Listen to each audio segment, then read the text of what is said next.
Aziz do'stlarim, qarindoshlarım, bugun sizlarga bir duoni taqdim qilamiz.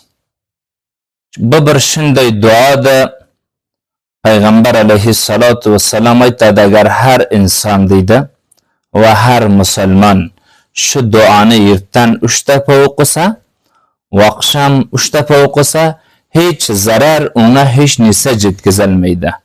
Ya'ni shayton, jinniyat ham zarar yetkazolmaydi. İnsanhay munofiq, insonhay yomon ham zarar yetkazolmaydi. Ya'ni hamisha aman bo'ladigan bu narsalarga hech narsa zarar yetkazolmaydi ekan. Endi biz mutargaminamizmi, safar qilamizmi, haraqa ketamizmi, bu duoni o'rgansak, o'qib jirsak, chunki siz bizlarga bu hech kim zarar yetkazolmasa, na jinniyat zarar yetkazolsa va na ham insonhay yomon zarar yetkazolsa. Endi bu dua qaysi dua ekanki, muncha bir fazilati ko'p ekanki, agar o'qib jirsak, siz bizga hech kim zarar yetkazolmaydi ekan. Bu dua shu duoki, Bismillahillazi la yazurru ma ismihi shay'un fil arzi va la fis samai va huwa samiul alim.